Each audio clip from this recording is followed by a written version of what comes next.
guys, welcome to the 47th edition of Dots and Dashes.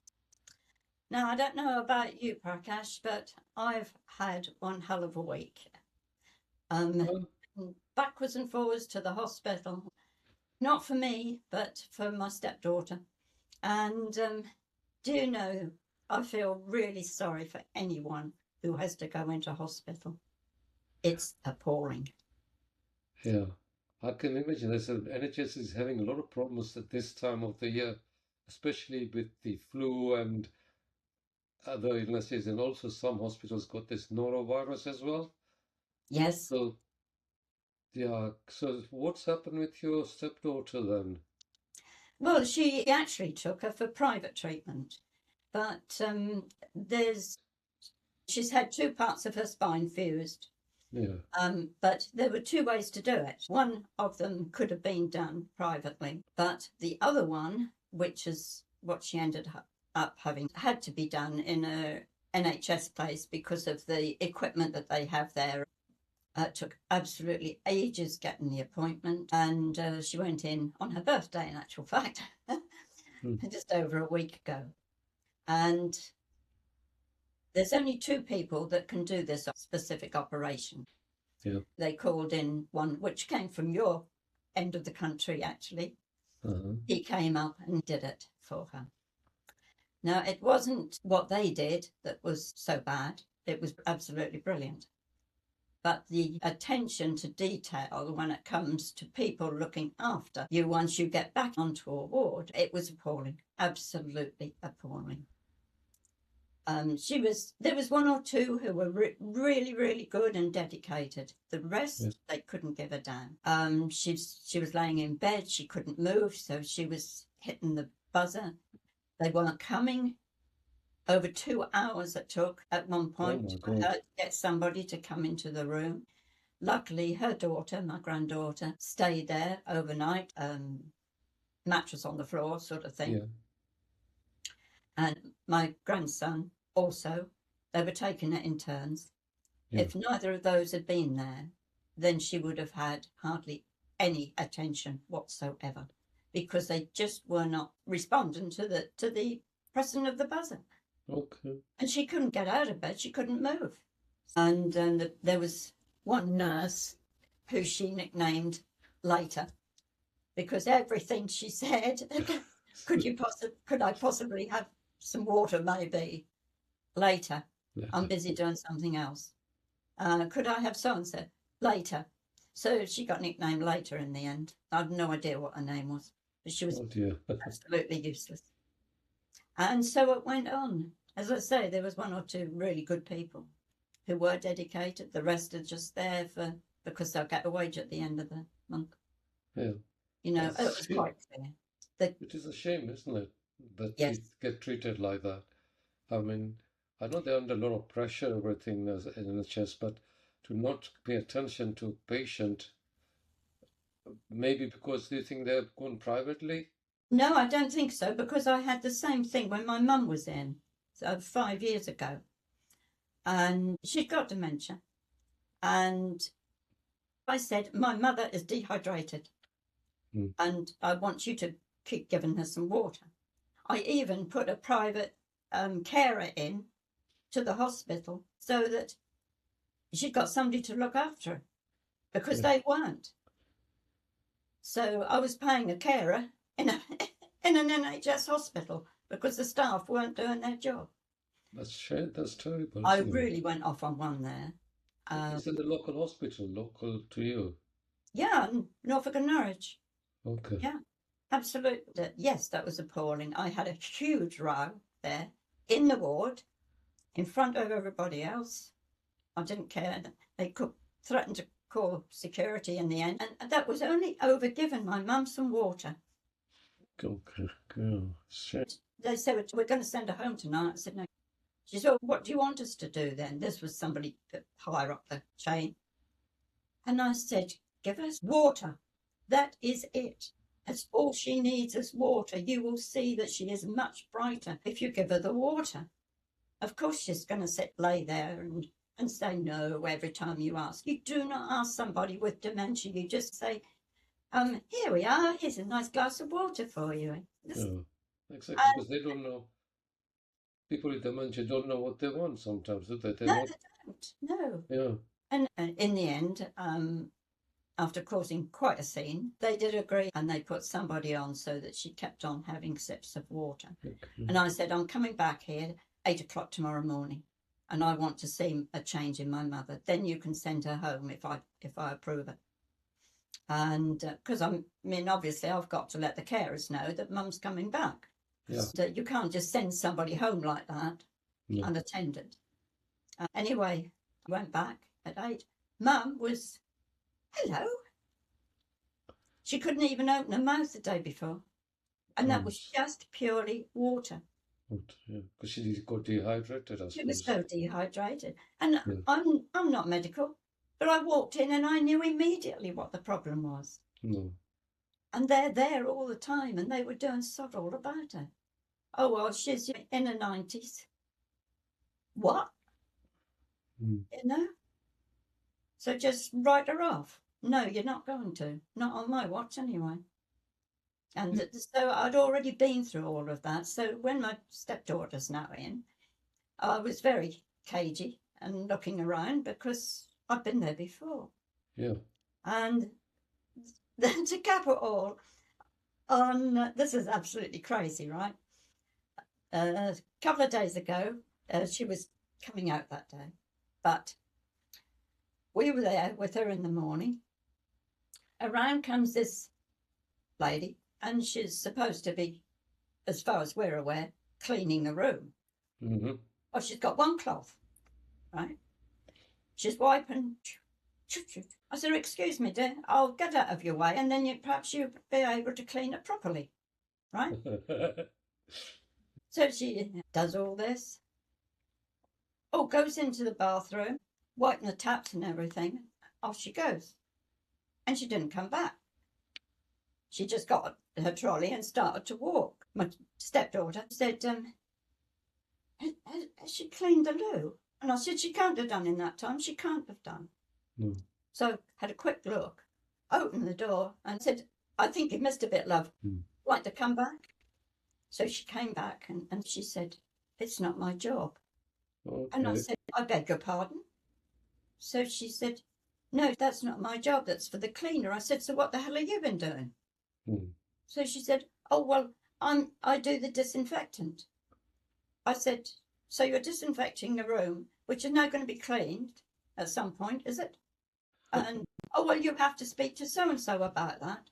So we spoke to so-and-so about that. So-and-so said, well, no, it's not my job. All I do is the beds. I make the beds. I don't do the cleaning. I said, so where the hell are your cleaners? You know, when are they coming round? Anyway, the lady done it, who was to do the beds only. She did actually clean the loos. And I said, thank you very much. But how crazy is that? No. You only need one person to do the whole job, don't you, really? That's right, yeah. I mean, okay, you can have somebody do the beds if you like, because of maybe there's wires and that, and maybe that's not really a job for a cleaner, but nevertheless, it's just absolutely appalling. Totally appalling. It must vary from part of the country you're in, because where I live here in Bournemouth, the hospital, people who I know have been to the hospital, they were the best possible service. I think it depends on where you are, I suppose. I don't know.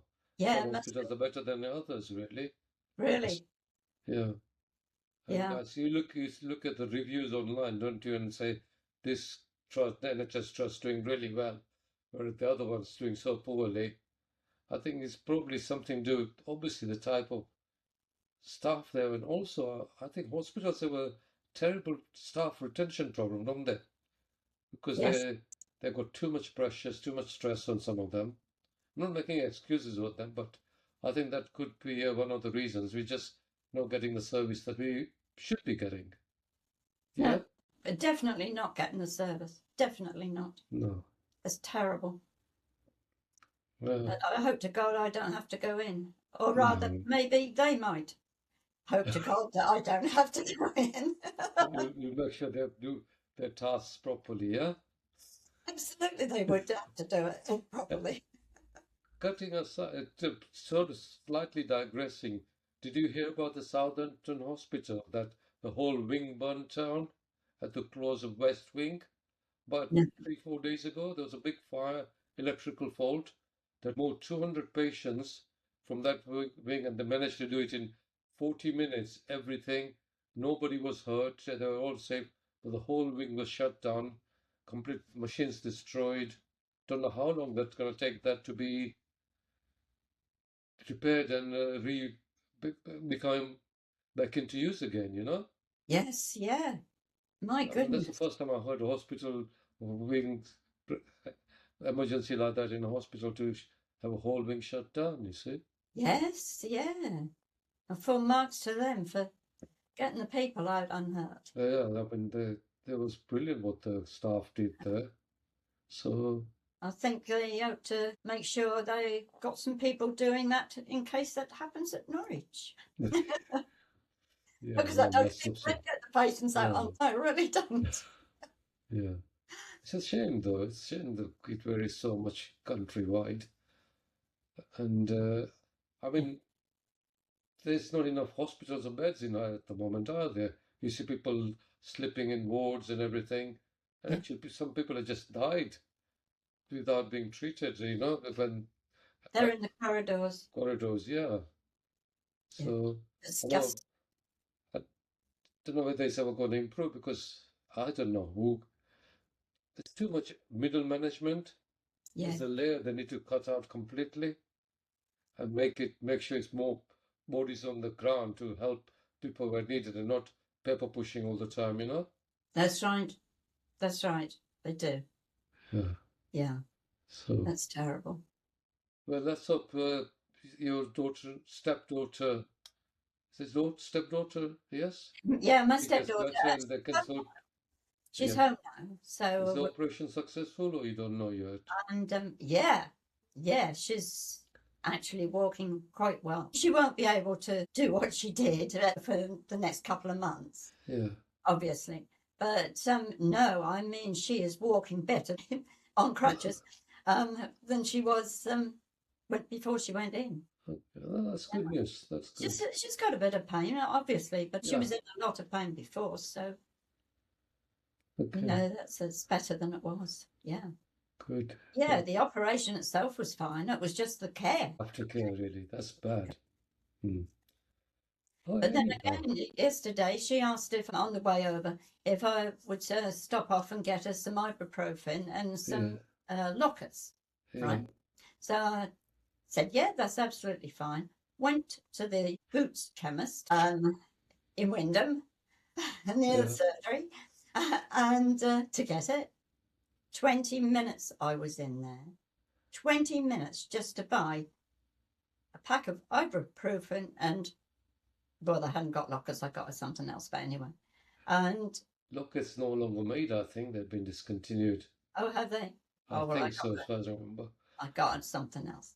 And And same sort of thing. One person behind the counter, loads of voices in the back. A queue of us. Well, there's probably about 9 or 10 of us. Crumbs. And I turned to have a look over my shoulder to see how many more were behind me.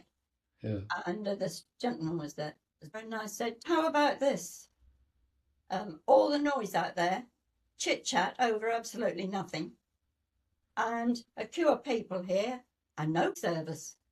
I think it's happening more. A lot of multiple pharmacies. It's happening. I think they've cut back their staff levels so much, and the dispensing load so heavy.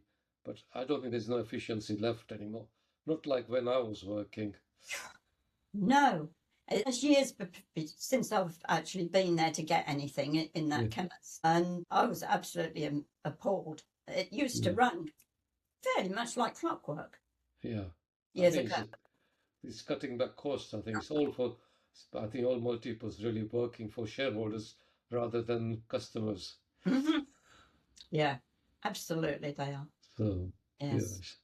I go to independent pharmacy now and I get the best possible service because the one-man show, it's got enough staff. I get looked after as soon as I go. There's only two or three people in queue, but there's a couple of people serving all the time. It's only a small pharmacy, and I can't complain.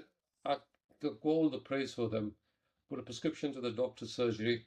2 days later, my script's ready. I get a text. I go and picked it up. No problems. Yeah. Yeah. So I think that's where but there's not that many independent pharmacies left, actually. If you look at it, they've all been taken over. Yeah. Well, when I got to the counter, I said to her, I said, "Are you short-staffed today?" No. So she said, "Yes." I said, "Oh, right. They're visitors." "Yeah, out the back." And so she said, "Oh, I'm really busy." No. And I said, "Yeah, it looks like it." No, I know. It's a shame where it's gone, unfortunately. It is a shame. Yeah. So, anyway, right. I think we've done NHS good justice today. Yeah, I mean, you've been in that sort of situation, haven't you? No. Oh, I mean, I did 44 years.